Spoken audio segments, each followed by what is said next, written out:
আসসালামু আলাইকুম। Engineering thermodynamics lecture 4-এ তোমাদের সবাইকে স্বাগতম। আমি আবদুল্লাহ বিন মাজ। লেকচার 1, 2, 3 পর্যায়ক্রমে এসএইজ অফ ড্রিমার্স ফেসবুক পেজে আপলোড করা হয়েছে, তারই ধারাবাহিকতায় আজকে ইঞ্জিনিয়ারিং থার্মোডাইনামিক্স লেকচার 4। তো আজকে আমরা ইঞ্জিনিয়ারিং থার্মোডাইনামিক্সের গুরুত্বপূর্ণ একটা পার্ট নিয়ে আলোচনা করব, সেটা হচ্ছে সাইকেল নিয়ে আলোচনা করব। আমাদের সাইকেল থেকে চাকরি পরীক্ষা সাধারণত ম্যাথ থেকে থাকে, প্রত্যেক পরীক্ষায় ম্যাথ থেকে থাকে। তো চলো আমরা শুরু করি। আজকে আমরা যেসব বিষয়গুলো পড়বো তা হচ্ছে তাপগতিবিদ্যার চক্র এবং তার পরিচয়, তারপর হচ্ছে পড়বো সাইকেলের প্রকারভেদ, তারপরে পড়বো কার্নট সাইকেল ও গাণিতিক সমস্যা সমাধান, তারপর আমরা অটো সাইকেল ও গাণিতিক সমস্যা সমাধান করব। আচ্ছা, আজকে সাইকেল আমি দুইটা ক্লাস আর কি করাতে চাচ্ছি। মনে করো সাইকেল খুবই গুরুত্বপূর্ণ, একটা ক্লাসে সাইকেল করলে ভাইয়া মনে করো আসলে কমপ্লিট হয় না, বুঝতে পারছো? তো তার জন্য আমরা সাইকেলের দুটো ক্লাস করানোর চেষ্টা করব। প্রথম ক্লাসে অটো সাইকেল আর কার্নট সাইকেল, যা শুধু একটা তোমাদের ধারণা দেবো এখান থেকে। অটো সাইকেল একটু ইম্পর্ট্যান্ট। আর হচ্ছে তোমার আগামী ক্লাসে ইনশাল্লাহ লেকচার 5-এ তোমার ডিজেল সাইকেল করাবো আর জুল সাইকেল করাবো। তো ডিজেল সাইকেল হচ্ছে সব থেকে ইম্পর্ট্যান্ট, আর এমনি অন্যান্য যে ডায়াগ্রামগুলো আছে সাইকেলগুলোর সেগুলোও ইনশাল্লাহ আজকের ক্লাসে এই দুটাই ডায়াগ্রাম, এবং আগামী ক্লাসে বাকি ডায়াগ্রামগুলা দেখাবো ইনশাআল্লাহ। তো চলো আমরা সামনের দিকে আগাই। আজকে আমরা তাপগতিবিদ্যার চক্র এবং তার পরিচয় সম্পর্কে আগে জানি, তারপরে আমরা সামনের দিকে আগাই। দেখো, তাপগতিবিদ্যার চক্র বা সাইকেল। হ্যাঁ, তো সাইকেল বলতে তোমরা কি বোঝো? সাধারণত জানো যে একটা ধারাবাহিক ক্রমবিন্যাস, তাই না?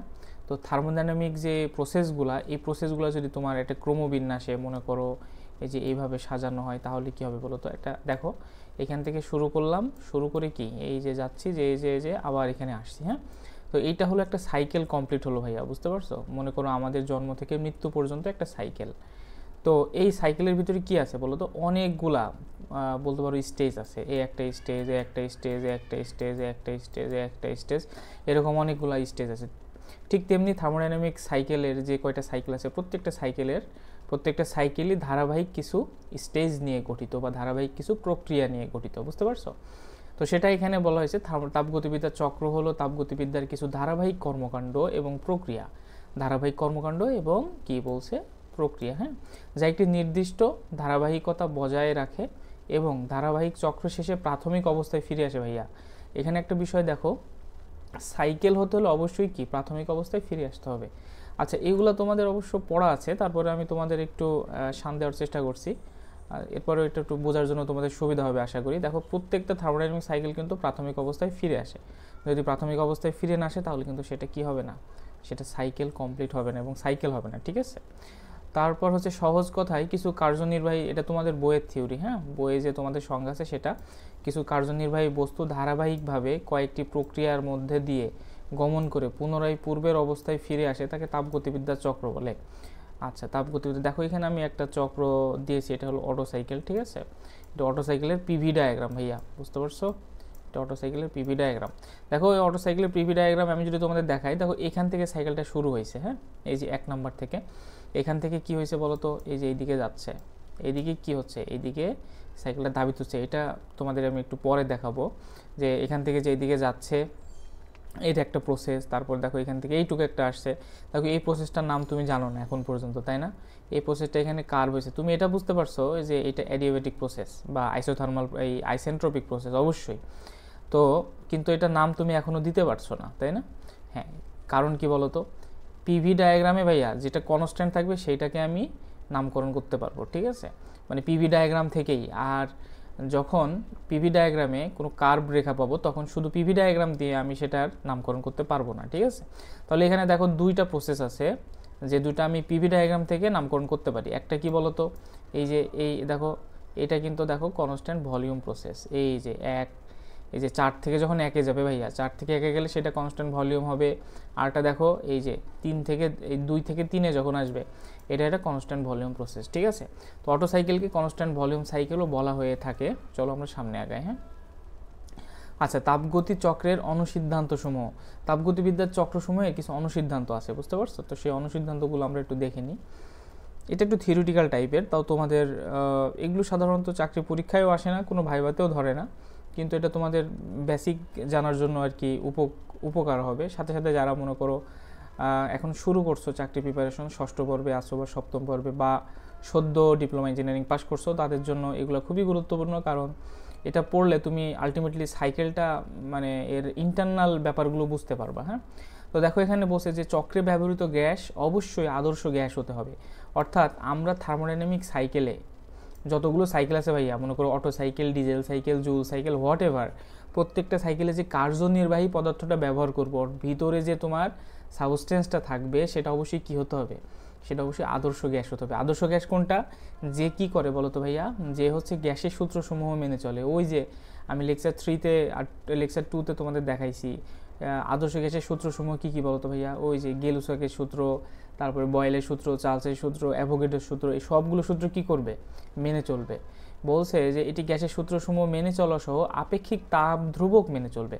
আপেক্ষিক তাপ ধ্রুবক বলতে কি বলে, কোনগুলো বলো তো ভাইয়া, ওই যে মোলার আপেক্ষিক তাপ ধ্রুবক আমরা করছিলাম না, সিপি সিভি মনে আছে, তো এগুলো সব মেনে চলবে। আচ্ছা, তারপর যে কোনো তাপমাত্রার পরিবর্তনে সিলিন্ডারের অভ্যন্তরের গ্যাসের ভৌত ধ্রুবক সমূহ একই থাকবে ভাইয়া।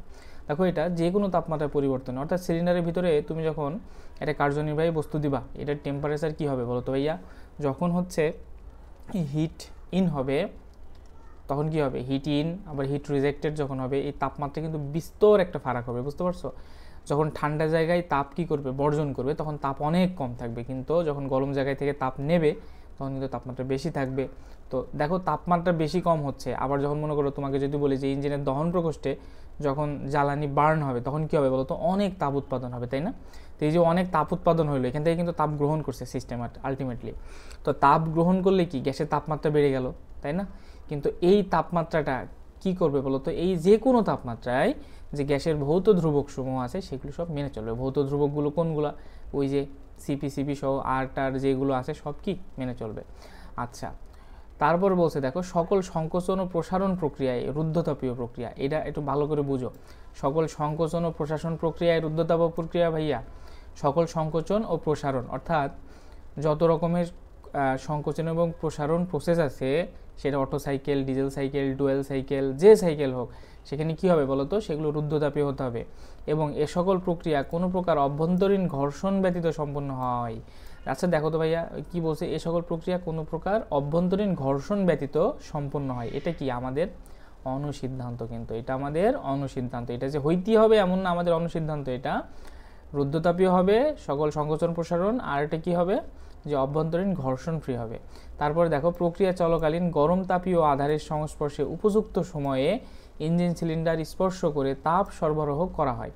আচ্ছা ভাইয়া দেখো এটা যখন পারফেক্ট টাইমে, আমরা একটু পরে তোমাদের আমি দেখাবো ওটা, যদিও ওটা হিট ইঞ্জিনের এর পরের ক্লাসে ইনশাআল্লাহ লেকচার 6-এ তোমাদের ওটা দেখাবো আমি।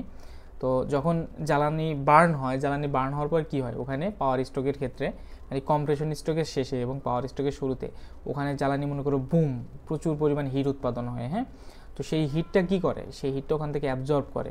তো হিটটা যে অ্যাবজর্ব করে সেটা কিন্তু উপযুক্ত জায়গায়, এটা যদি তোমরা ভাল্ব টাইমিং ডায়াগ্রাম দেখো তাহলে দেখবা যে কোন জায়গায় থেকে কি হয়, ওই যে হিট অ্যাডটা হয়, অর্থাৎ কোথায় থেকে তোমার ইগনিশন স্টার্ট হয়, ইগনিশন শেষ হয় কোথা থেকে। তো যে জায়গাটা এটা ঠিকই সুবিধাজনক স্থান, যখন কি পিস্টনটা সিলিন্ডারে একবারে টিডিসিতে থাকবে। আচ্ছা, এসবের সাথে তোমাদের একটু পরে আমি পরিচিত করব, টিডিসি বিডিসি পিস্টন কোথায় কি আছে, যদিও তোমরা জানো, তারপরেও একটু পরে দেখাবো। একইভাবে উপযুক্ত সময়ে ঠান্ডা বস্তুর সংস্পর্শে সিলিন্ডার এনে স্পর্শ করে তাপ বর্জন করা হয়, ঠিক আছে। আচ্ছা, সাইকেলটি আবদ্ধ এবং ব্যবহৃত বাতাস অথবা গ্যাস পুনরায় ব্যবহার করা হয়, এটা আমাদের কিন্তু অনুসিদ্ধান্ত ভাইয়া। এরপর দেখো সিলিন্ডারের অভ্যন্তরে কোনো রাসায়নিক বিক্রিয়া হয় না, ঠিক আছে। তো এইগুলো হচ্ছে তাপগতি চক্রের অনুসিদ্ধান্ত, ঠিক আছে। আচ্ছা, এরপরে আমরা চলো সাইকেল দেখে নিই একটু, সাইকেল কত প্রকার, সাইকেলের প্রকারভেদ জানবো। আচ্ছা ভাইয়া বলো তো সাইকেল কত প্রকার, তোমরা বলবো auto cycle, dual cycle, ranking cycle, reheat cycle, অমুক সাইকেল, সব বলবা তাই না, সব বলে তোমরা বলবে এগুলো সাইকেল। আসলে ওগুলো সাইকেল, কিন্তু সাইকেলের যে প্রাথমিক প্রকার দুইটা প্রকার, একটা হচ্ছে রিভার্সিবল আর একটা হচ্ছে ইরিভার্সিবল। একটা কি ভাইয়া, একটা রিভার্সিবল আর একটা ইরিভার্সিবল, অর্থাৎ একটা কি বলতো রিভার্সিবল প্রত্যাবর্তী আর একটা অপ্রত্যাবর্তী, অর্থাৎ একটা ফিরে আসে আর একটা ফিরে আসে না। তো রিভার্সিবলটা কি ভাইয়া, চলো একটু দেখি। যখন কোনো চক্র তাপ ঘাটতি ব্যতীত বিপরীতমুখী প্রত্যাবর্তন করতে পারে তাকে প্রত্যাবর্তী চক্র বা রিভার্সিবল সাইকেল বলে। এ চক্রে ঘর্ষণ, পরিচলন ও বিকিরণজনিত তাপ ঘাটতি বাঞ্ছনীয়, যেমন কার্নট সাইকেল। আচ্ছা তোমরা বলো তো এই সাইকেলটা কি পসিবল? এটা কি পসিবল কখনো? কোনো চক্র তাপ ঘাটতি ব্যতীত বিপরীতমুখী প্রত্যাবর্তন করতে পারে। তোমরা একটা জিনিস জানো যে তাপ ঘাটতি ব্যতীত কি বিপরীতমুখী প্রত্যাবর্তন করবে, মানে আমি তোমাদের উপর ছেড়ে দিলাম, তোমরাই বলো এটা কখনো সম্ভব না। কারণ একটা প্রসেস বা একটা সিস্টেম যদি চলে, সেই সিস্টেমে কি হবে বলো তো, সেখানে ফ্রিকশন, কন্ডাকশন, রেডিয়েশন, হ্যাঁ, নানান জনিত কারণে কি হবে, তোমার তাপ ঘাটতি হবে। তো যে তাপটা ঘাটতি হবে সেই তাপটা কি বাইরে থেকে কোনো সোর্সের মাধ্যমে অ্যাড করতে হবে। কিন্তু তোমরা এটা ভালো করে জানো যে থার্মোডাইনামিক্সের যে থার্মোডাইনামিক্সের সেকেন্ড লতে কী বলছে বলো তো? থার্মোডাইনামিক্সের সেকেন্ড লতে কিন্তু ক্লাসিয়াসের যে স্টেটমেন্ট, সেখানে উনি বলছেন যে it is impossible to make heat flow from a body at a lower temperature to a body at a higher temperature without any external work done. অর্থাৎ বাইরে কোনো কারকের সাহায্য ব্যতীত রেখে বা বাইরে থেকে কোনো কাজ সম্পাদন ব্যতীত ঠান্ডা বস্তু হতে গরম বস্তুতে তাপ সরবরাহ করে কি বা তোমার সঞ্চালন করা অসম্ভব, তাই না? তাহলে বোঝা গেল যে তাপ আসলে এমনি সঞ্চালন করা যাবে না বা এক জায়গায় আরেক জায়গায় ট্রান্সফার করা যাবে না। এর জন্য কি কিছুটা কাজ করতে হবে, হোক সেটা যে কোনো ধরনের হতে পারে, সেটা মনে করো পরিচালনজনিত যে কিছু ব্যয়, বিকিরণজনিত ঘাটতি হতে পারে, ঠিক আছে? তো এই কার্নট সাহেব, সাদি কার্নট নামক একজন ফরাসি প্রকৌশলী, বুঝতে পারছো, সে যে সাইকেলটা তৈরি করছিল, আসলে এইটাই হলো বেজ অফ অল সাইকেল, ঠিক আছে? এইটাকে বেজ করে করা হয়েছে, কিন্তু এটার বাস্তবিক কোনো ব্যবহার নাই, বুঝতে পারছো? কার্নট সাইকেলের বাস্তবিক কোনো ব্যবহার নাই। কার্নট সাইকেল আসলে তোমার কার্নট সাইকেল এটার বাস্তবিক ব্যবহার নাই, কিন্তু এটা হলো তোমার আইডিয়াল সাইকেল বলতে পারো। অর্থাৎ সকল সাইকেল এখান থেকে কি নিছে, থিওলজি নিয়ে সবাই চলে, কিন্তু এটা দিয়ে আসলে মানে এটা ব্যবহার হয় না বাস্তবিক, ঠিক আছে? তো তোমরা জানো যে কার্নট সাইকেলের ইফিসিয়েন্সি 100% ধরছে, সাদি কার্নট কত ধরছে, 100%। তো যদি 100%ই হয়তো ইফিসিয়েন্সি, তাহলে পৃথিবীতে কি হইতো না বলো তো? পৃথিবীতে জ্বালানির অভাব হইতো না, তারপরে পৃথিবীতে শক্তির অভাব হইতো না, পৃথিবীতে তাপমাত্রা এত বাড়তো না। মানে এই যে দেখো তাপমাত্রা বেড়ে যাচ্ছে কন্টিনিউয়াসলি, পৃথিবীর এন্ট্রপি বাড়ছে না, এই যে এন্ট্রপি বাড়ছে, এগুলো কিচ্ছু হইতো না যদি তার স্টেটমেন্ট ঠিক হইতো। অর্থাৎ কি সিস্টেম চলবে যার কোনো ফ্রিকশন, রেডিয়েশন, কন্ডাকশন জড়িত কোনো ধরনের কি হবে না, ঘাটতি হবে না। আচ্ছা, আরেকটা আছে ইরিভার্সিবল প্রসেস। দেখো যখন কোনো চক্র বিপরীতমুখী প্রত্যাবর্তন করতে পারে না তাকে অপ্রত্যাবর্তী চক্র বা ইরিভার্সিবল সাইকেল বলে। দেখো ইরিভার্সিবল সাইকেল বলে এই চক্রে ঘর্ষণ, পরিচালনা, বিকিরণজনিত তাপ ঘাটতি থাকে। এটা বাস্তবিক সাইকেল, যেমন auto cycle, diesel cycle, dual cycle, বুঝতে পারছো? তো এটা হচ্ছে বাস্তবিক সাইকেল। অর্থাৎ আমরা জানি যে একটা এটা হলো ক্লাসিয়াসের যে স্টেটমেন্ট, থার্মোডাইনামিক্সের সেকেন্ড ল কী করে, সেটা ফলো করে, অর্থাৎ সেটার বলতে পারো যে এটা প্রুভমেন্ট, যার কারণে কি বাস্তবিক সাইকেলগুলো চলে, ঠিক আছে? চলো সামনে আগে। আর একটা আছে দেখো ইয়ার স্ট্যান্ডার্ড সাইকেল। এটা কি, এটা আসলে এর ভিতরের না, তবুও তোমাদের আমি এটা পড়াই। ইয়ার স্ট্যান্ডার্ড সাইকেল হচ্ছে যে থার্মোডাইনামিক সাইকেলে কার্যনির্বাহক পদার্থ হিসাবে বায়ু ব্যবহার করা হয় তাকে ইয়ার স্ট্যান্ডার্ড সাইকেল বলা হয়।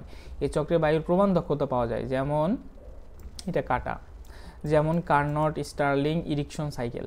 আচ্ছা ভাইয়া দেখো তো এখানে কি বলছে, ইয়ার স্ট্যান্ডার্ড সাইকেল, এই চক্রে বায়ুর প্রমাণ দক্ষতা পাওয়া যায়। আসলে এইটা একটা পরীক্ষার জন্য দেওয়া হয়, বুঝতে পারছো? মানে একটা থিওরিটিক্যাল যে পরীক্ষা করা হয়, অর্থাৎ মনে করো আমার যে ইঞ্জিনটা আছে সেই ইঞ্জিনের থিওরিটিক্যালভাবে আমার কতটুকু এটার হচ্ছে তোমার দক্ষতা, সেটা পরিমাপের জন্য এটা ব্যবহার করা হয়। হ্যাঁ, এয়ার স্ট্যান্ডার্ড সাইকেলের এই সূত্রগুলো ব্যবহার করা হয়েছে, যেমন কার্নট সাইকেল, স্টার্লিং, ইরিকসন, এগুলাতে স্ট্যান্ডার্ড হিসাবে কি ধরা হয়, এই যে কার্যনির্বাহক পদার্থ হিসাবে বায়ু ব্যবহার করা হয়। হ্যাঁ, আচ্ছা আমরা প্রথমে কার্নট সাইকেল দিয়ে শুরু করবো ভাইয়া। দেখো কার্নট সাইকেল এখানে আমি একটা আগে এঁকে দিছি, দেখো তো কার্নট সাইকেল এটা, ঠিক আছে? এটা হলো পিভি ডায়াগ্রাম, এটা টিএস ডায়াগ্রাম। অনেক সময় চাকরি পরীক্ষায় পিভি টিএস ডায়াগ্রাম অঙ্কন করতে আসে, বুঝতে পারছো, যে পিভি টিএস ডায়াগ্রাম অঙ্কন করো। তো এটা হচ্ছে সেই পিভি টিএস ডায়াগ্রাম, কোন সাইকেলে, কার্নট সাইকেলে।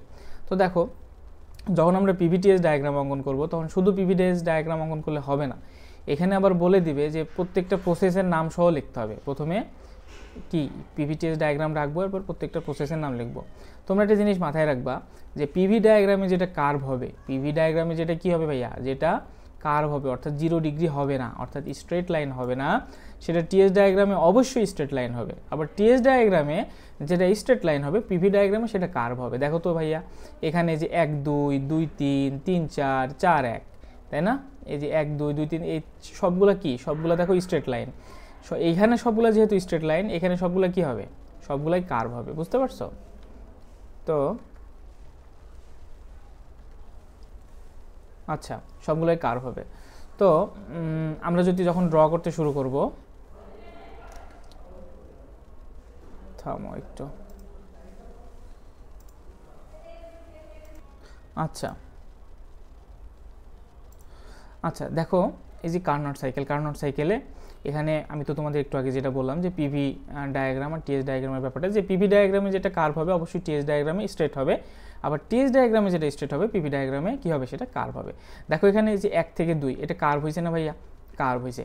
একটা জিনিস মনে রাখবো, যখন আমি নামকরণ করব, নামকরণের ক্ষেত্রে কিন্তু অবশ্যই তোমার স্ট্রেট কোনটা সেটা দেখতে হবে, অর্থাৎ পিভিটিএস ডায়াগ্রামের কোন ডায়াগ্রামে সেই প্রসেসটা যেটা নামকরণ করব সেটা স্ট্রেট আছে সেটা আমি দেখব, সেটা স্ট্রেট আছে সেটা আমি দেখব। যদি পিভি ডায়াগ্রামে স্ট্রেট থাকে অর্থাৎ 0 ডিগ্রি থাকে সেই প্রসেসটার তোমার রেখাটা, তাহলে সেটা এই পিভি ডায়াগ্রাম থেকে আমি নামকরণ করে ফেলতে পারবো, ঠিক আছে?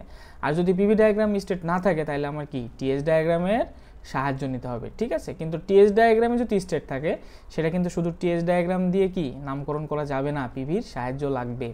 আচ্ছা ভাইয়া দেখো তো এখন 1-2 প্রসেস, এই 1-2 প্রসেস যদি আমরা দেখি, দেখো এই 1-2 প্রসেসটা, পেনটা নেই, দেখো 1-2 প্রসেসটা এখানে কার্ভ আছে, তাই না ভাইয়া? হ্যাঁ কার্ভ আছে, তাহলে আমি এটা এখান থেকে নামকরণ করতে পারছি না, তাহলে আমি এখানে দেখবো 1-2 প্রসেসটা কি, 1-2 প্রসেসটা হলো আইসোথার্মাল প্রসেস। দেখো এই যে টেম্পারেচারটা কনস্ট্যান্ট, তাই না?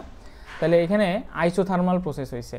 তো আইসোথার্মাল আমি বুঝলাম যে টিএস ডায়াগ্রামে, কিন্তু পিভি ডায়াগ্রামে সেটা কি, দেখো আইসোথার্মাল এটা এক্সপান্ড হয়েছে, কি হয়েছে ভাইয়া, এখানে দেখো ভলিউম V1 ছিল, এই সোজা যদি তুমি দাগটা টানো, সরি খুব ব্যাকা হয়ে গেল, মনে করো এই দাগটা যদি সোজা করে টানি তাহলে কি এইখানে হয় না, V1 ছিল এখানে ভলিউম, এখন কি ভলিউম কই চলে গেছে, এখানে চলে গেছে না, এখানে চলে গেছে ভলিউম, তাই V2 হয়ে গেছে। তো এই যে ভলিউম বাড়ছে, ভলিউম বাড়াবার কিন্তু কী হয়েছে, এক্সপান্ড করছে, তাহলে এটা আমরা কি নাম দিব ভাইয়া, এটার নাম দিব আইসোথার্মাল এক্সপানশন প্রসেস। কি লিখবো, আইসোথার্মাল এক্সপানশন প্রসেস, এটা 1-2। তারপর দেখো ভাইয়া, তারপর হচ্ছে 2-3, 2-3টা কি দেখো, 2-3টা দেখো এখানে এনট্রপি কনস্ট্যান্ট হয়েছে, তাই না? এই যে এনট্রপি কনস্ট্যান্ট, এস কনস্ট্যান্ট, তাই না? কিন্তু এখান থেকে তো আমি দেখতে পারবো না, মানে নাম দিতে পারবো না, তাহলে এটা সাহায্য নিতে হবে, তাহলে 2-3 দেখো এখানেও এক্সপান্ড হয়েছে, তাহলে এটার নাম দিব কি আমরা, এটার নাম দিব যে আইসেন্ট্রপিক এক্সপানশন প্রসেস অথবা রিভার্সিবল অ্যাডিয়াবেটিক এক্সপানশন, যে কোনো একটা দিলেই হবে। দেখো এখানে আমি লিখছি আইসেন্ট্রপিক এক্সপানশন প্রসেস, তুমি এটা রিভার্সিবল অ্যাডিয়াবেটিক দিলেও কোনো সমস্যা নাই। এরপর দেখো 3-4 প্রসেস, 3-4 প্রসেসটা কী হয়েছে ভাইয়া, টেম্পারেচার কনস্ট্যান্ট, কিন্তু দেখো এখানে কার্ভ আছে, তো এখানে কী হয়েছে দেখো তো, ভলিউম আগে ছিল এইখানে মনে করো, ভলিউম আগে ছিল অনেক, মনে করো 10 কেজি 10 লিটার, এখন হয়ে গেছে মনে করো কত, এখন হয়ে গেছে 4 লিটার সাপোজ, তো 10 থেকে 4-এর কত কমে যাবে না, হ্যাঁ এই দেখো এটাকে কম্প্রেসড হয়েছে, তাহলে এটার নাম দিব কি ভাইয়া, এখানে প্রথমে দেখবো আমি কি 3-4 হচ্ছে আইসোথার্মাল, তাহলে আইসোথার্মাল কম্প্রেশন প্রসেস, তারপর এটার নাম আইসোথার্মাল কম্প্রেশন। তারপর এটা কি ভাইয়া 4-1, 4-1টা কী হবে বলো তো, এই যে 4 থেকে 1-এ যে যাচ্ছে, 4 থেকে 1-এ দেখো এখান থেকে এটাও কম্প্রেশন হচ্ছে, এটা কি আইসেন্ট্রপিক বা রিভার্সিবল অ্যাডিয়াবেটিক কম্প্রেশন, তাহলে এটা দাও আইসেন্ট্রপিক কম্প্রেশন অথবা রিভার্সিবল অ্যাডিয়াবেটিক কম্প্রেশন। তাহলে বোঝা গেল কার্নট সাইকেলে আমাদের পিভি ডায়াগ্রাম থেকে আমরা যেটা বুঝলাম যে এখানে 2টা প্রসেস আছে, আইসোথার্মাল, 2টা আইসেন্ট্রপিক। আসলে যদি 2টা আইসোথার্মাল হয় এবং 2টা আইসেন্ট্রপিক হয়, সেই সাইকেল কখনো চলতে পারে না। কেন বলো তো, আমরা জানি যে আইসোথার্মাল প্রসেসগুলো কি খুব স্লোলি হয় কিন্তু, হ্যাঁ, আর আইসেন্ট্রপিক প্রসেসগুলো কি হয় খুব দ্রুত হয়, আইসেন্ট্রপিক প্রসেসগুলো খুব দ্রুত হয়। ওই যে একটা ক্যান্ডেল যদি তুমি রাখো, মোমবাতি রেখে মনে করো তুমি যদি এই উপর দিয়ে হাত এরম নিয়ে যাওয়া করো, তাহলে কি তোমার হাতে কোনো তাপ লাগবে, তাপ লাগবে না। তো এই আইসেন্ট্রপিক প্রসেসটা কিন্তু খুব দ্রুত হয়, যেহেতু এখানে তাপ স্থির থাকে, তাপ কি স্থির থাকে, হ্যাঁ। আচ্ছা তারপরে চলো আমরা সূত্রগুলো দেখে নিই। এই কার্নোট ইঞ্জিনের যে সূত্রগুলো, এটা জেনারেল সূত্র, সবার জন্য মানে সব সাইকেলের ক্ষেত্রে এটা লাগবে, যে ইটা সমান সমান work done by heat input. তোমরা এটা জানো যে আউটপুট ভাগ ইনপুট, আমরা ইনপুটে কী দেই বলো তো ভাইয়া, ইনপুটে আমরা হিট দেই কিন্তু আলটিমেটলি, হ্যাঁ, হিট ইনপুট, আর আউটপুটে কি ওয়ার্ক ডান, সেটাই। আচ্ছা এটা সমান আবার কি লেখা যায়, Q input minus Q output. তোমরা জানো এই যে Q input minus Q output, এইটা সমান সমান হলো ডাব্লিউ বা ওয়ার্ক ডান, বুঝতে পারছো?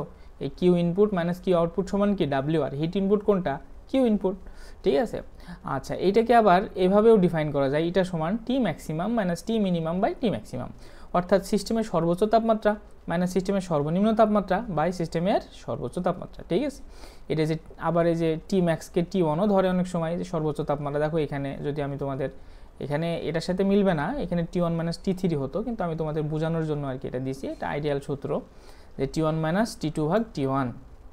আচ্ছা, আরেকটা দিয়েছি দেখো, ইটা সমান 1 minus 1 by RC power gamma minus 1। আরসিটা কি ভাইয়া? আরসিটা হচ্ছে কম্প্রেশন রেশিও। আরসিটা কি? কম্প্রেশন রেশিও, একটু পরে তোমাদের দেখাবো। আচ্ছা, এরপরে দেখো আছে অটো সাইকেল। এই যে আমাদের প্র্যাকটিক্যাল সাইকেল আসছে, অর্থাৎ এখান থেকে কি বাস্তবিক সাইকেল, এগুলোর অ্যাপ্লায়েন্স আছে। দেখো তুমি মোটর সাইকেল চড়ো না, তোমার কি মোটর সাইকেল, ইয়ামাহা না সুজুকি? বলো তোমার যে মোটর সাইকেল সেটা কোন সাইকেলে চলে বলো? সেটা অটো সাইকেল ফলো করে চলে ভাইয়া।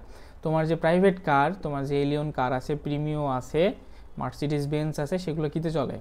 অটো সাইকেলে চলে, ঠিক আছে। আচ্ছা, আবার মনে করো ডিজেল ইঞ্জিন যেগুলো, সেগুলো ডিজেল সাইকেলে চলে।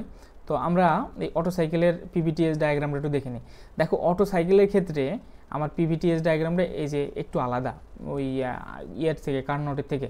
দেখো এখানে দুইটা কনস্ট্যান্ট ভলিউম প্রসেস আছে, তাই না ভাইয়া? এই যে 1 থেকে 4 থেকে 1 যখন আসবে, আর 2 থেকে 3 যখন আসবে, কিন্তু আমার শুরু হয়েছে কোত্থেকে? এখান থেকে শুরু হয়েছে, তাই না?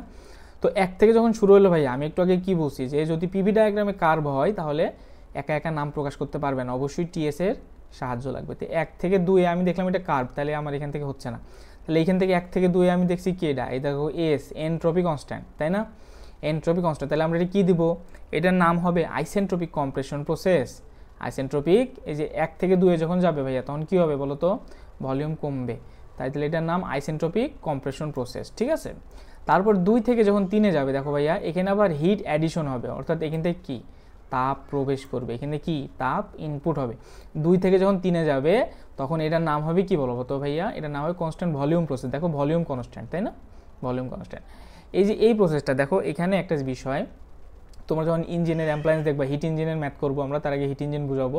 এই যে এই পয়েন্ট এসে জ্বালানি বার্ন হয়, বুঝতে পারছো? এই 3-এর কিছুক্ষণ আগে এইখানে জ্বালানি বার্ন যখন হয়, দেখো ভলিউম অনেক কমে গেছে, অনেক কমে গেছে, অনেক কমে গেছে। পিস্টন টিটিসিতে আছে, ভলিউম কমে গেছে, সেখানে জ্বালানি বার্ন হলো। জ্বালানি বার্ন হলে কি হবে?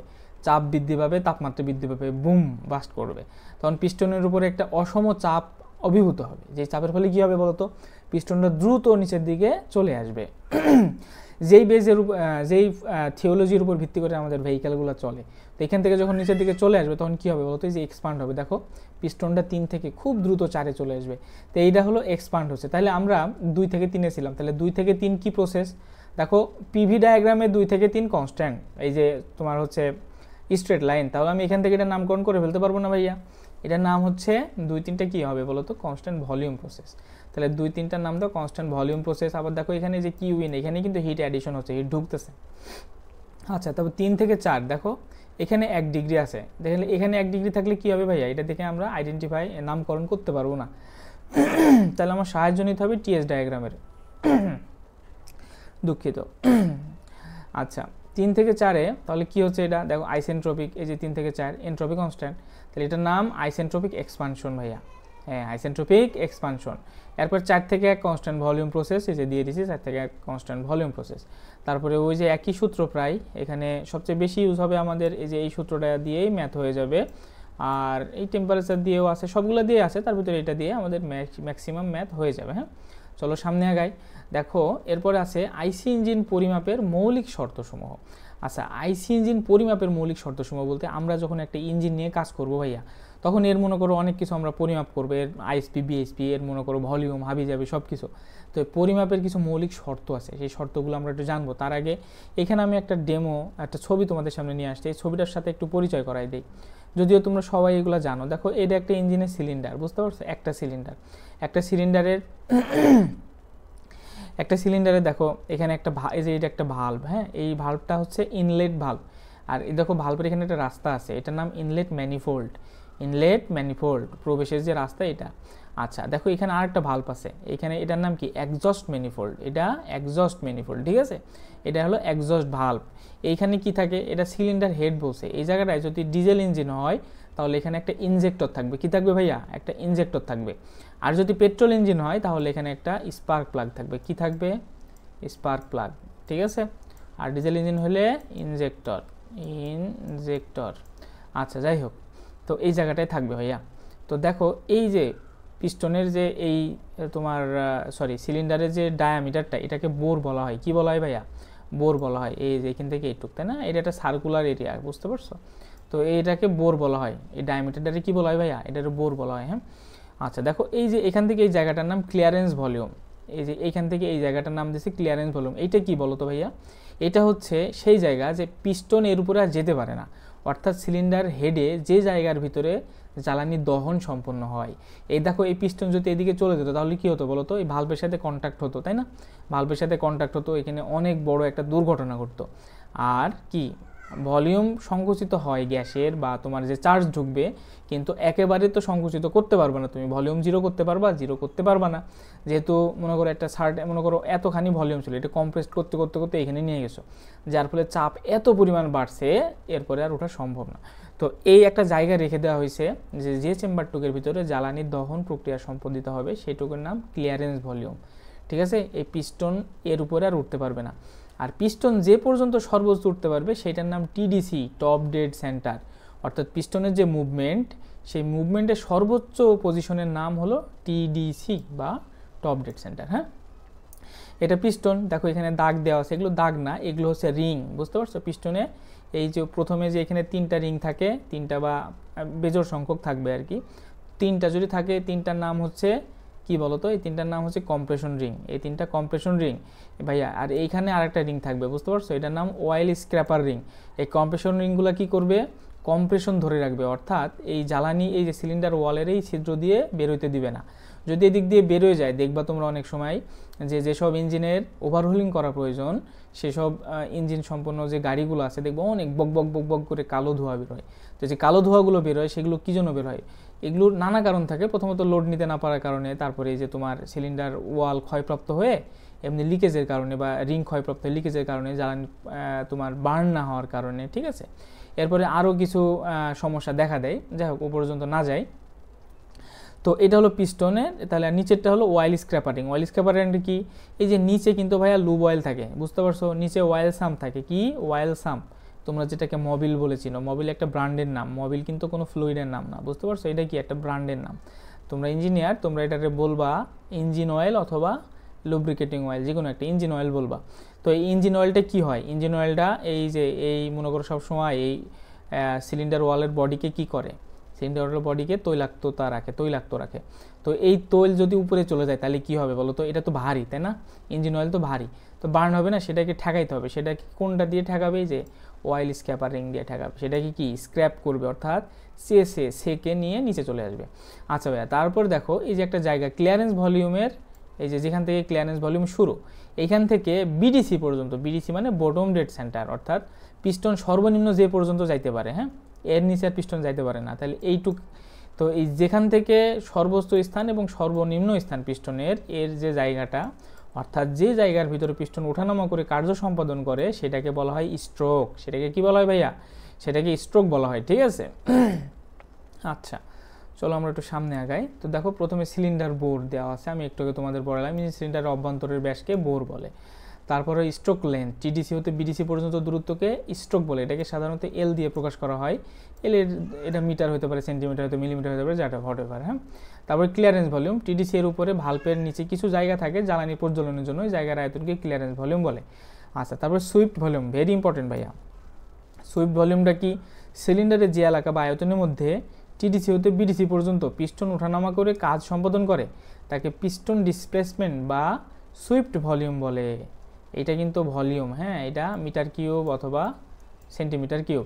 এইটাও কি? এই সুইফট ভলিউম পিস্টন যে এলাকায়, তো এইখান থেকে এই পর্যন্ত যে ভলিউম, এটার নাম সুইফট ভলিউম। এই যে ভিএস সমান, সূত্রটা কি ভাইয়া? দেখো তো, πd²/4, অর্থাৎ πd²/4 কিসের সূত্র বলো তো?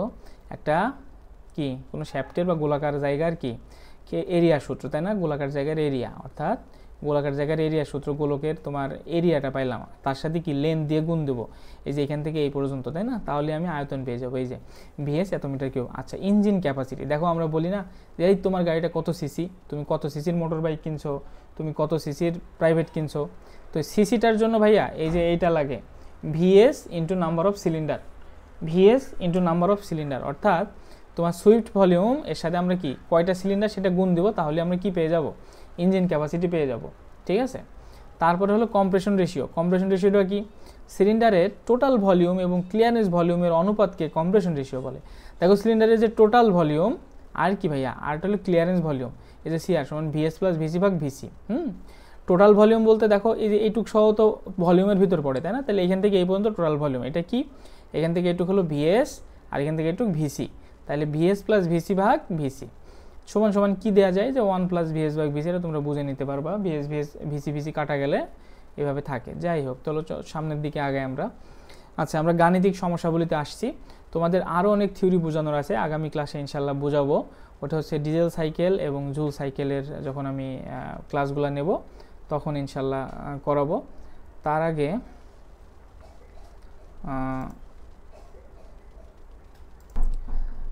আচ্ছা, আমরা কোথায় ছিলাম? গাণিতিক সমস্যায় ছিলাম। তো গাণিতিক সমস্যায় চলে আসছি। তো প্রথমে দেখো একটা ম্যাথ এখানে দিয়েছি, খুব সহজ ম্যাথ দিয়ে, এটা কার্নোট সাইকেলের ম্যাথ। হ্যাঁ, তো আমরা গাণিতিক সমস্যা সমাধানের আগে একটা জিনিস তোমাদের বলি যে চাকরি পরীক্ষায় থার্মোডাইনামিক্সের সবথেকে গুরুত্বপূর্ণ অধ্যায় হচ্ছে তোমার সাইকেল, হিট ইঞ্জিন এবং রেফ্রিজারেশন। ঠিক আছে, আমি যে লাস্ট 3টা ক্লাস নিয়েছি সেগুলো তোমাদের ফান্ডামেন্টাল কনসেপ্ট দেওয়ার জন্য, যদিও প্রসেসের খুবই গুরুত্ব রয়েছে, কারণ তুমি এই ম্যাথগুলো ধরতে পারবে না যদি প্রসেস না বুঝো, একটু কঠিন ম্যাথগুলো হলে।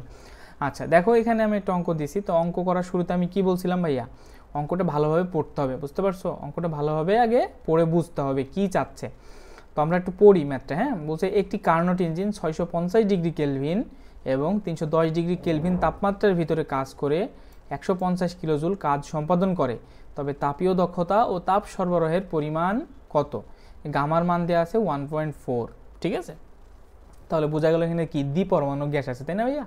অনেক সময় এটা দেওয়া না থাকতে পারে, তো স্ট্যান্ডার্ড তোমরা ধরে নিবে 1.4, আর যদি এক পরমাণু দ্বিপরমাণুগুলো বলে দেওয়া থাকে তাহলে সেভাবে ধরবা। আচ্ছা, তাহলে আমরা কি বলছিলাম? তাহলে আমরা বুঝলাম কি কি লাগবে। তা আমার তাপীয় দক্ষতা চাচ্ছে, থার্মাল এফিসিয়েন্সি, ইটা চাচ্ছে, আর একটা তাপ সরবরাহের পরিমাণ, তাহলে কিউ ইনপুট চাচ্ছে, তাই না?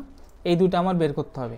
আর আমার কি কি দেওয়া আছে? ডাব্লিউ দেওয়া আছে, এটা T1 দেওয়া আছে, T2 দেওয়া আছে। তাহলে তোমরা তো এখন করে ফেলতে পারবা যে আমার কি কি এখান থেকে লাগবে। তো তার আগে আমরা কি করব? সবসময় ডাটাগুলোকে লিখে নেব, যত সহজ ম্যাথ হোক তারপরেও চেষ্টা করব। আর চাকরি পরীক্ষা এই ধরনের ম্যাথ আসলে তোমরা আসবে আর কি, সহজ তোমাদের কাছে মনে হতে পারে এত সহজ ম্যাথ দেয়। হ্যাঁ, চাকরি পরীক্ষা অনেক সহজ ম্যাথই দেয়, আর একটা থেকে দুইটা ম্যাথ একটু কঠিন দেয়। তো ওই একটা থেকে দুইটা ম্যাথ যারা ভুল করে আসে তাদের চাকরি হয় না, আর এই সহজগুলো যারা ভুল করে তারা আউট অফ দ্য লিস্টে চলে যায়, বুঝতে পারছো? সহজগুলো তোমার পারতে হবে, আর কঠিনগুলোর ভিতরে তোমার যদি দুইটা কঠিন দেয় একটা পেরে আসলা তাহলেই ইনাফ, যদি নন ভালো হয়। ঠিক আছে, তো চলো আমরা ডাটাগুলো লিখে ফেলি ভাইয়া। সলিউশন ডাটাগুলো লিখি আমরা। দেখো গিভেন T1 T2 ডাব্লিউ দিয়েছে, এই যেগুলো দেওয়া আছে। দেখো ভাইয়া এগুলো কেলভিনে দেওয়া আছে, যদি এগুলো ডিগ্রি সেলসিয়াসে দেওয়া থাকতো তোমরা কি করতে ভাইয়া? তোমরা এগুলো কেলভিন বানায় নিতে 273 দিয়ে যোগ দিয়ে। ঠিক আছে, আচ্ছা তো প্রথমে আমরা এটা দিয়ে সূত্রটা লিখি, T1 - T2 ভাগ T1, যেটা তোমাদের আমি একটু আগে দেখাইলাম। এখান থেকে যা শুধু ডাটা বসাই দিবা, তাহলে এই যে এটা আসবে 0.523। এটার সাথে কি যা শুধু তোমরা 100 দিয়ে গুণ দিবা পার্সেন্টেজ করার জন্য, তাহলে 52.3%। এটা অ্যান্সার। ঠিক আছে ভাই, এটা পেয়ে গেলাম। এখন আমার কি তাপ সরবরাহের পরিমাণ লাগবে, তাহলে তাপ সরবরাহের পরিমাণ আমরা একটা সূত্র শিখছিলাম না, এটা ইকাল টু Q1 - Q2 ভাগ Q1, তাই শিখছিলাম না ভাইয়া? এখানে যেহেতু আমার ডাব্লিউ এর মানও দেওয়া আছে, তাহলে আমরা ইটা সমান কি লিখতে পারি? এটা সমান লিখতে পারি না যে ডাব্লিউ ভাগ Q1 লিখতে পারি, যেহেতু Q1 - Q2 সমান ডাব্লিউ, এটা লিখতে পারি না ভাইয়া? তাহলে এটা লিখলে আমাদের ম্যাথ হয়ে যাবে। এই যে Qin সমান ডাব্লিউ ভাগ ইটা একবারে লিখছি, যা শুধু কিউটাকে এই পাশে দিছি, ইটাটাকে নিচে নিয়ে আসছি। এটা দিয়ে এলে 286 কিলোজুল হয়। তো এটাই অ্যান্সার। ঠিক আছে, তো এই ছিল প্রথম ম্যাথ, যদিও খুব সহজ, কিন্তু এটা দিয়ে শুরু করছি যাতে তোমাদের একটু ভয় কম হয়। চাকরি পরীক্ষায় কঠিন ম্যাথ থাকে না ভাইয়া, বুঝতে পারছো? আচ্ছা, তারপর একটু কঠিন অঙ্ক, কঠিন না মানে ওর থেকে একটু কঠিন। দেখো একটি কার্নোট ইঞ্জিন দুটি রিজার্ভারের মধ্যে চলছে, যাদের তাপমাত্রা যথাক্রমে T1 এবং T2। যদি ইঞ্জিনের কাজের পরিমাণ বর্জিত তাপের 6.6 গুণ হয় এবং সোর্স ও সিঙ্কের তাপমাত্রা পার্থক্য 200 ডিগ্রি সেলসিয়াস হয়। সোর্স ও সিঙ্কের কি দেওয়া আছে ভাইয়া? সোর্স ও সিঙ্কের তাপমাত্রা পার্থক্য দেওয়া আছে।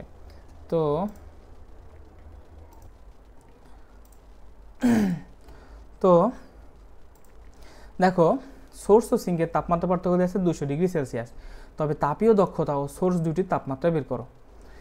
প্রথমে বলছে একটি কার্নোট ইঞ্জিন দুটি রিজার্ভারের মধ্যে চলছে, যাদের তাপমাত্রা T1 এবং T2। ইঞ্জিনের কাজের পরিমাণ বর্ধিত তাপের 0.6 গুণ হয়, অর্থাৎ ইঞ্জিনের কাজের পরিমাণ, তাহলে ডাব্লিউ সমান কী বলতো, বর্ধিত তাপের 0.6 গুণ, তাহলে ডাব্লিউ সমান 0.6 Q2, তাই না ভাইয়া? বর্ধিত তাপ তো Q2, তাই না? এটা কিন্তু আগে পেয়ে গেছি। এখন সোর্স ও সিঙ্কের তাপমাত্রা পার্থক্য একটা দেওয়া আছে 200 ডিগ্রি সেলসিয়াস। আচ্ছা, তোমাদের আমি প্রথম ক্লাসে শিখাইছিলাম, মনে আছে, যে তাপমাত্রা পার্থক্য সেলসিয়াস স্কেল এবং কেলভিন স্কেলের তাপমাত্রা পার্থক্য এক, মানে একই আর কি, অর্থাৎ সেলসিয়াস স্কেলের তাপমাত্রা পার্থক্যও যা, কেলভিন স্কেলের তাপমাত্রা পার্থক্যও তাই। তাহলে এখানে তাপমাত্রা পার্থক্য 200 ডিগ্রি সেলসিয়াস মানে কি ভাইয়া? এটাকে তোমার আর কেলভিন করা লাগবে না, অর্থাৎ 200 সাথে 273 দিয়ে যোগ করা লাগবে না। এটা কি করতে হবে, মৌলিক তাপমাত্রা পার্থক্য সেলসিয়াস আর কেলভিনের সেম, তাহলে এটা 200 ডিগ্রি কেলভিন লিখতে পারো তুমি।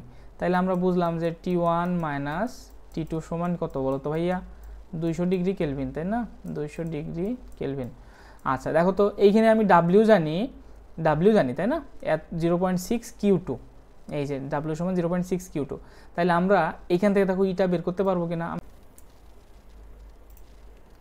সামনের দিকে আগাই। তাহলে দেখো সলিউশনে প্রথমে আমরা ডাটাটা লিখে ফেলবো ভাইয়া। দেখো ডাটা কী দেওয়া আছে, 0.6 Q2 সমান ডাব্লিউ, আর কী দেওয়া আছে, T1 মাইনাস T2 সমান 200 ডিগ্রি সেলসিয়াস, বা এটা আমরা 200 ডিগ্রি কেলভিনও লিখতে পারি, তাই না? এটা আমরা 200 ডিগ্রি কেলভিনও লিখতে পারি। একটু আগে যেটা তোমাদের বললাম, এটা 200 ডিগ্রি কেলভিন কেন লিখতে পারি, ওই যে মৌলিক পার্থক্য একই থাকে। হ্যাঁ, আমার যে কয়টা লাগবে সেই কয়টা লিখছি।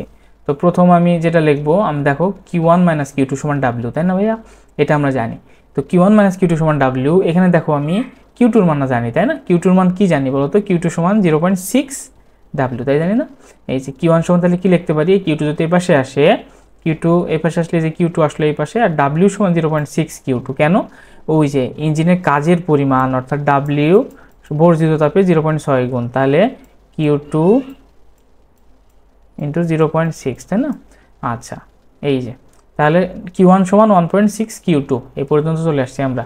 তারপর আমরা এটা লিখতে পারি 1 মাইনাস Q2 ভাগ Q1, এখান থেকে যা শুধু ডাটা বসাই দিবা ভাইয়া। এই যে কোনটা বসাইছি বলো তো? Q2 সমান তো Q2, আর Q1 এর মান এই যে 1.6 Q2, 1.6 Q2 দিছি। তাহলে এটা করলে আসবে কত? 0.375, যা শুধু এটাকে 100 দিয়ে গুণ দিবা, তাহলে 37.5 হবে। এটাই অ্যান্সার। হ্যাঁ, এখন আমরা ইটা পেয়ে গেছি, তাপের পার্থক্য জানি, তাপমাত্রা পার্থক্য জানি, তাহলে সামনে আগাতে পারবো না? হ্যাঁ, সামনে আগাতে পারবো। এখানে তোমরা যা শুধু দেখো, আমরা কি সূত্র কি শিখছিলাম বলো তো ভাইয়া? এখানে আমরা সূত্র শিখছিলাম না, যে ইটা সমান T1 মাইনাস T2 ভাগ T1, তাই না? তাহলে এই T1 মাইনাস T2 মান তো আমরা জানি, 200 ডিগ্রি সেলসিয়াস বা কেলভিন একই, কারণ মৌলিক তাপমাত্রা পার্থক্য সেম, বারবার বলতেছি। তো এখানে যা শুধু 200 ভাগ T1 দিয়ে দিলি আমি T1টা পেয়ে যাবো ভাইয়া। তো T1 এর মান কত দেখো, 533.33 ডিগ্রি কেলভিন, 533.33 ডিগ্রি কেলভিন, যা শুধু করলেই হবে। এটা তোমরা কেলভিনেও রাখতে পারো, তবে সেলসিয়াস স্কেলে করে দেবো। হ্যাঁ, এটা সেলসিয়াস স্কেলে করে দেবো। তাহলে এখানে যা শুধু সেলসিয়াস স্কেলে বসাই দিয়েছি, এই যে এটা আসছে। তারপরে T2 মানটা তো ওই যে সেমভাবে তোমরা যা শুধু মান বসাই দিবা, T2 মান চলে আসবে। ঠিক আছে, তো এই ছিল হচ্ছে দ্বিতীয় ম্যাথ। তারপরে আমরা তৃতীয় ম্যাথে যাই। তৃতীয় ম্যাথে যাওয়ার আগে আমরা একটু দেখি কি বলছে। একজন প্রকৌশলী দাবি করলেন তার বানানো ইঞ্জিন 3.75 কিলোওয়াট শক্তি উৎপাদন করতে সক্ষম। ইঞ্জিনটি পরীক্ষা করে দেখা যায় ইঞ্জিনটি চলতে প্রতি ঘন্টায় 0.44 কেজি জ্বালানি দরকার হয়। প্রতি কেজি জ্বালানির তাপীয় মান এত কিলোজুল। যদি ইঞ্জিনটির অপারেটিং টেম্পারেচার এত ডিগ্রি সেলসিয়াস হয়, তবে ইঞ্জিনিয়ারের দাবি সত্যতা যাচাই করো। দেখো এখানে কি কি দেওয়া আছে। একটা প্রকৌশলী ইঞ্জিন বানাইছে, এটার টেম্পারেচার কত ছিল, এটার হচ্ছে তোমার শক্তি কত উৎপাদন করতে পারে, তাই বলছে 3.75 কিলোওয়াট। তাহলে আমি পি এর মান জানি, তাই না, বা পাওয়ারের মান জানি। বলতে পারো যে এটা কি, এটা আউটপুট কিন্তু আলটিমেটলি, তাই না? আউটপুট এটা 3.75 কিলোওয়াট। ইঞ্জিনটি পরীক্ষা করে দেখা গেছে, থিওরিটিক্যাল পরীক্ষা হচ্ছে ভাইয়া। তো ইঞ্জিনটি পরীক্ষা, এটা কে বলছে? ওই প্রকৌশলী বলছে ইঞ্জিনটি চলতে প্রতি ঘন্টায় এত জ্বালানি দরকার। এটি কিসের মান বলো তো? কতটুকু আমার জ্বালানি, ওয়েট অফ ফুয়েল, হ্যাঁ, প্রতি ঘন্টায়। আর প্রতি কেজি জ্বালানির তাপীয় মান 42,000 কিলোজুল, এটা দেওয়া আছে। আচ্ছা, ইঞ্জিনের অপারেটিং টেম্পারেচার এটা এবং এটা। অপারেটিং টেম্পারেচার কি ভাইয়া বলো তো? T1, আর এটা হলো T2, অর্থাৎ টি ম্যাক্সিমাম টি মিনিমাম। তাহলে ইঞ্জিনিয়ারের দাবির সত্যতা যাচাই করতে বলছে।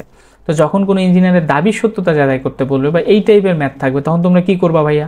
তখন তোমরা দুইটা দক্ষতা বের করবা। একটা হবে কার্নট ইঞ্জিনের দক্ষতা, অর্থাৎ কার্নট ইঞ্জিনের দক্ষতা কি বলো তো? আইডিয়াল, তাই না? অর্থাৎ টেম্পারেচার দিয়ে যে দক্ষতাটা আসবে, অর্থাৎ তাপের যে অপারেটিং টেম্পারেচারের যে তোমার দুইটা টেম্পারেচার দেওয়া থাকবে তাই দিয়ে যে দক্ষতাটা আসবে সেটা হবে আইডিয়াল দক্ষতা এবং সেটা সবচেয়ে বেশি হবে, ঠিক আছে। আর ইঞ্জিন চলে যে দক্ষতাটা সেটা অবশ্যই কম হবে। যদি কার্নোট ইঞ্জিনের দক্ষতা বেশি হয়, অর্থাৎ টেম্পারেচার দিয়ে যদি আমি এয়ার স্ট্যান্ডার্ড দক্ষতা বের করি সেটা যদি বেশি হয়, তাহলে বুঝবো কার থেকে বেশি হলে, এই যে তোমার পরীক্ষান্তে যেটা দেখা যাচ্ছে ইঞ্জিনিয়ারের দাবি অনুপাতে, এর থেকে যদি কার্নোটের দক্ষতা বেশি হয় তাহলে এর কথা ঠিক আছে, বুঝছো। আর যদি কম হয়, অর্থাৎ কার্নোট ইঞ্জিনের দক্ষতা কম হলে কি বলতো, এর দাবি ঠিক নাই। তাহলে আমরা প্রথমে কার্নোট ইঞ্জিনের দক্ষতা বের করব 1400 ডিগ্রি সেলসিয়াস আর 350 ডিগ্রি সেলসিয়াস, T1 T2 এটা, এখান থেকে আমরা এফিসিয়েন্সি বের করবো। তো চলো সামনে আগায় সলিউশন, ডাটাটা তোমরা লিখে ফেলবা সুন্দর করে। P সমান এত কিলোওয়াট, এটা কি আউটপুট, ঠিক আছে, output power, weight of fuel এত কেজি পার আওয়ার। দেখো এটা আমরা সেকেন্ড বানাই নেবো একটু পরে ম্যাথ করার ক্ষেত্রে, তখন কি এই 1 ঘন্টা সমান আমরা কি জানি 3600 সেকেন্ড, 3600 সেকেন্ড উপরে গুণ করে দেবো ভাইয়া, ঠিক আছে। T1 সমান 1673 ডিগ্রি কেলভিন, যা শুধু 1400 সাথে 273 দিয়ে যোগ দিবা, এটা হয়ে যাবে। আর T2 সমান 623, 350 সাথে 273 দিয়ে যোগ দিবা, এটা হয়ে যাবে, ঠিক আছে। তাহলে আমরা কি জানি বলতো, maximum possible efficiency of this engine is Carnot efficiency, মানে সর্বোচ্চ দক্ষতা কোনটা থেকে আসতে পারে, কার্নোট এফিসিয়েন্সিটা, সেটা আগে বের করি। তো এইটা সমান 1 - T2 ভাগ T1, যেটা আমরা জানি। এখান থেকে কত আসছে 62.7, এটা 100 দিয়ে গুণ করে দাও, তাহলে 62.7% অ্যান্সার। আচ্ছা, এটা একটা অ্যান্সার, আমি অ্যান্সার লিখছি, আসলে এটা অ্যান্সার না, দুঃখিত, হ্যাঁ, তোমরা একটু মার্জনা করো। আচ্ছা, এটা বের হয়েছে। এখন আমরা কি করব, এর পরের স্টেপে যাব, অর্থাৎ এই যে ইঞ্জিনিয়ার দাবি করছে তার এটার দক্ষতা কত আসে, তাই দাবি অনুযায়ী দক্ষতাটা বের করি। তো দাবি অনুযায়ী দক্ষতাটা কীভাবে বের করবো, দেখো ভাই এখানে দুইটা ডাটা দিয়ে দিছে, ও যদি ইনপুট আউটপুট দিয়ে দিত তাহলে তো মনে করে একভাবে হইতো। ও শুধু এখানে কি দিছে, দেখো এটা আউটপুট কিন্তু, তাই না, এটা হলো ডাব্লিউ এর মান, ঠিক আছে, ডাব্লিউ এর মানটা দিয়ে দিছে ও, অর্থাৎ এই যে পি পাওয়ার দিছে এখানে, আলটিমেটলি এটা কি, এটা হলো আউটপুট, এটা আউটপুট, ঠিক আছে। তো এই আউটপুটের মানটা কিলো জুল পার সেকেন্ডকে কিলোওয়াট বলা হয়, এটা তো তোমরা জানো যে জুল পার সেকেন্ড মানে ওয়াট। আমি আর ইউনিট চেঞ্জ করলাম না, যদিও এটা ইউনিট চেঞ্জ করে করা দরকার, তোমরা এটা বুঝে নিও, মানে তোমার কিলো জুল পার সেকেন্ড লিখতে হতো, যাই হোক। তো এটা আমার আউটপুট, তাহলে আমার ইনপুটটা বের করতে হবে। ইনপুট কি দেখো ভাইয়া, এখানে বলছে প্রতি ঘন্টায় এত কেজি জ্বালানির দরকার হয় এটা চলতে, তাহলে আমার 1 ঘন্টায় কতটুকু জ্বালানি দরকার হয়, আর আমার দেখো এটা লিখছি কি কিলো জুল পার সেকেন্ড, অর্থাৎ প্রতি সেকেন্ডে এতটুক শক্তি সে উৎপাদন করে।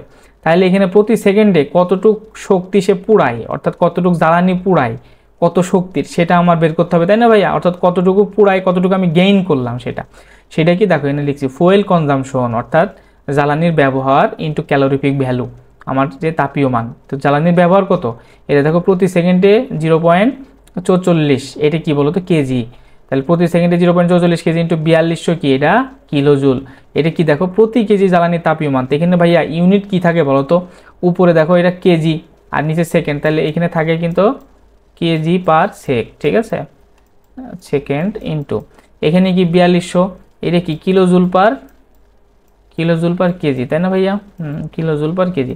তাহলে এই কেজি কাটা, তাহলে কি থাকে কিলো জুল পার সেকেন্ড থাকে, তাই না। তো জুল পার সেকেন্ড মানে তোমরা কি জানো ওয়াট, তাহলে কিলো জুল পার সেকেন্ড মানে কিলোওয়াট। তাহলে Q1 সমান কত 5.13 কিলোওয়াট। তাহলে আমি Q1 জানি আর এটা কি আউটপুট জানি, তাহলে আমি ইফিসিয়েন্সি বের করতে পারবো না, পারবো। তাহলে ইফিসিয়েন্সি ক্লেমড এটা সমান আউটপুট ভাগ ইনপুট, যা শুধু আউটপুট বা ইনপুট দাও, দেখো এখানে পাইছে কত 73.5%। ভাইয়া দেখো এখানে আমি কার্নোট এফিসিয়েন্সি বের করছিলাম 62.7, তার থেকেও বেশি হয়ে গেছে এই ব্যাটারি এফিসিয়েন্সি, এর হয়েছে কত 73.5। তাহলে বোঝা গেল যে এ যে দাবি করছে এই দাবি আসলে মিথ্যা, এই দাবি সত্য না। এই দাবিটা কি, এই দাবিটা সত্য না, বুঝতে পারছো। যেহেতু কার্নোট এফিসিয়েন্সি চাইতে বাস্তবিক এফিসিয়েন্সি কম, তাহলে এটা এ ভুল বলছে, ঠিক আছে। তাহলে ভুল বললে আমরা কি লিখবো, আমরা লিখবো যে here maximum possible efficiency is less than efficiency claimed, so the engine is not justified in his claim। ও যে কথাটা বলছে সেই অনুযায়ী ইঞ্জিনকে জাস্টিফাই করা গেল না, অর্থাৎ এই কথা কি তার দাবি সত্য নয় আর কি। হ্যাঁ, যাই হোক, এই ছিল এই অঙ্কটা ডুয়েটে আসছিল কিছু বছর আগে, বুঝতে পারছো। এই অঙ্কটা ডুয়েটে আসছিল, চাকরি পরীক্ষায়ও থাকে এই ধরনের অঙ্ক, খুবই গুরুত্বপূর্ণ অঙ্ক, করে ফেলবা। তারপর আরেকটা অঙ্ক দেখো, এটা আমি দিছি, এটা হচ্ছে অটো সাইকেলের অঙ্ক। একটি 4 সিলিন্ডার ইঞ্জিন, সিলিন্ডারের বোর কত 150 মিলিমিটার, স্ট্রোকের দৈর্ঘ্য এত। তাহলে বোরটা কি বলতো ভাইয়া, এই যে ডায়ামিটার, স্ট্রোকের দৈর্ঘ্য length of stroke L, volume clearance volume, এটা কি এর মান ভাইয়া, এটা বিসি। তাহলে বায়ুর প্রমাণ তাপীয় দক্ষতা কত, তাহলে ইটা চাইছে ভাইয়া। আর একটা ইঞ্জিনের সিসি বের করতে বলছে, এটা পিস্টন ডিসপ্লেসমেন্ট চাইছে। কি চাইছে? Piston displacement, total piston displacement, ঠিক আছে। আর গামার মান 1.4 দেওয়া আছে, যদি এটা লাগবে না তাহলে আমরা কি প্রথমে ডাটাটা লিখে ফেলি ভাইয়া, কী কী দেওয়া আছে, এই যে ডাটাটা লিখে ফেলছি। সিসি বের করতে বলছে, এটাও লিখছি। এখন প্রথমে সুইফট ভলিউম, আমরা কি লিখবো? সুইফট ভলিউম বের করবো। কেন বের করবো সুইফট ভলিউম? সুইফট ভলিউম কেন বের করবো বলো? দেখো এখানে আমার প্রথম বলছে যে তাপীয় দক্ষতা বের করতে বলছে। আমার দক্ষতা বের করতে হলে কী কী লাগবে বলো তো? ইটা সমান আমরা কি শিখছিলাম বলো তো? 1 - 1 ভাগ RC পাওয়ার গামা -1, তাই না? এখানে এই যে গামা লাগবে, দুঃখিত, RC পাওয়ার গামা -1। তাহলে আমার এটা RCটা হলো কম্প্রেশন রেশিও ভাইয়া। তো কম্প্রেশন রেশিও সমান কি কি আমরা জানছিলাম বলো তো? কম্প্রেশন রেশিও সমান আমরা জানছিলাম টোটাল ভলিউম ভাগ ক্লিয়ারেন্স ভলিউম, অর্থাৎ VS প্লাস VC ভাগ VC। তাহলে এখানে আমার VCর মান দেওয়া আছে, আমার VS জানা নাই, তাহলে VS বের করতে হবে। তাহলে VSটা বের করছি, এই যে সুইফট ভলিউমটাই VS, তাহলে VS সমান কি πd²/4 × L, ঠিক আছে। এরপরে VS এর এই যে মানগুলো বসাই দিয়েছি, যা শুধু এটা কি মিটারে আনছি। দেখো ভাই এগুলো মিলিমিটারে আছে, 1000 দিয়ে ভাগ দিলে কত হবে? 0.15 হবে। 0.15 করছি, তোমরা সবাই এমকেসে করার চেষ্টা করবা, হ্যাঁ, এমকেস বেস আইতে। এটাকেও মিটারে করছি, যা শুধু মান বসাই দিবা, যে 3.97 × 10⁻³ মিটার কিউব। এটা কি? সুইফট ভলিউম হলো। তাহলে আমি এখন কি করবো? পিস্টন ডিসপ্লেসমেন্ট ইন 4 সিলিন্ডার, অর্থাৎ 4 সিলিন্ডারের যে তোমার, এটা হলো 1 সিলিন্ডারের জন্য, বুঝছো ভাইয়া? এটা 1 সিলিন্ডারের আয়তন, তাহলে 4 সিলিন্ডারে কত হবে? 4 × VS, তাহলে 4 × VS করলে যেটা হবে সেটাই আর কি অ্যান্সার, ঠিক আছে। আচ্ছা, এটা এখানে আসছে না কেন বুঝলাম না। তোমরা এটার সাথে 4 গুণ করে দিবা, দিয়ে মিটার কিউবে সিসি বানাই দিবা, তাহলেই হয়ে যাবে, ঠিক আছে। আচ্ছা, আমরা কম্প্রেশন রেশিওটা বের করি ভাইয়া, ওই যে VS প্লাস VC ভাগ VC। এখানে যা শুধু ডাটা বসাই দিবা। এখানে কি করছি দেখো, VC কাটছি, কাইটা করছি কি 1 + VS ভাগ VC, এটা VS এর মান, এটা VC এর মান, তাহলে 4.18 হবে। এখন আমি RC জানি, তাহলে আমি এখানে ডাটা বসাই দিলে কি আমার ইটা হয়ে যাবে, ঠিক আছে।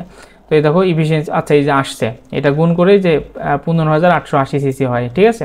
এটা একটা থিওরিটিক্যাল ম্যাথ, তাই আর কি এরকম এত বড় কার গাড়ি হবে না আর কি। এটা 1500 সিসি বা 2700 সিসি তোমার কার গাড়ি ইঞ্জিন সাধারণত, বুঝছো। এসইউভি যে তোমরা ভেহিকেলগুলো দেখো, প্রিমিও, এলিয়ন, তোমার হচ্ছে মিৎসুবিশি সেডান কার, এগুলো সব হচ্ছে 1500 সিসি বা তোমার 2000 সিসির কাছাকাছি, এর নিচে আর কি, হ্যাঁ। আর এর উপরে গেলে সেগুলো জিপ হয়ে যাবে, প্রাডো, ল্যান্ড ক্রুজার, যেগুলো চাবি যাবে, যাই হোক। আচ্ছা, ইফিসিয়েন্সিটা সমান 1 - 1 ভাগ RC পাওয়ার গামা -1। এখানে যা শুধু ডাটা বসাই দিবা, ডাটা বসাই দিয়ে ক্যালকুলেটারে এটা শুধু বসাবা। এটা কিন্তু ব্যাক ক্যালকুলেশন করবো ভাইয়া, বুঝতে পারছো। প্রথমে তোমরা এই যে 1 ভাগ এটা করবা, কি করবা? প্রথমে তুমি ক্যালকুলেটারে তুলবা, এটাও তুলবা না, প্রথমে ক্যালকুলেটারে তুলবা 4.18 পাওয়ার 1.4 -1, তাহলে 4.18 পাওয়ার 0.4 তুলবা। 4 তুললে যেটা আসবে সেটার ইনভার্স করবা, সেটার ইনভার্স করলে যেটা আসবে, তারপরে কেটে দিয়ে যা শুধু 1 - অ্যান্সার করবা, তাহলে যে এটা চলে আসবে, অর্থাৎ এটা তোমার ফ্র্যাকশন আকারে আসবে, এটার সাথে মানে ভগ্নাংশ আকারে আসবে, এটারে 100 দিয়ে গুণ দিবা, গুণ দিলে এটা চলে আসবে। এটা হচ্ছে এটার মান আমার চলে আসছে, ঠিক আছে। তো এই ছিল অটোসাইকেলের ম্যাথ, এটা খুবই ইম্পর্টেন্ট, অটোসাইকেল থেকে ম্যাথ থাকে চাকরি পরীক্ষায়। আচ্ছা, এই ছিল আজকের ক্লাস, জাযাকাল্লাহু খায়র। ইনশাল্লাহ আগামী ক্লাসে ডিজেল সাইকেল, জুল সাইকেলের ম্যাথ করাবো তোমাদের, আরও অনেক বিষয়ে জানানোর চেষ্টা করব। তোমরা এসএই জব ড্রিমার্সের সাথে থাকো, আমাদের পেজটা লাইক দিয়ে রাখতে পারো, আমাদের ইউটিউব চ্যানেলটা ফলো করতে পারো, ওখানে সকল ক্লাসের ভিডিও সিকোয়েন্সিয়ালি আপলোড করা আছে, আরও আপলোড হতে থাকবে ইনশাল্লাহ। পুরা মেকানিক্যাল, পাওয়ার, অটোমোবাইল, রেফ্রিজারেশন টেকনোলজি চাকরির যে সিলেবাস, ইনশাল্লাহ আমি চেষ্টা করব এটা তোমাদের জন্য উন্মুক্ত করে দেওয়ার। তোমরা এখান থেকে একটু হলেও উপকৃত হওয়া আশা করি। তো সবাই ভালো থাকো, আসসালামু আলাইকুম।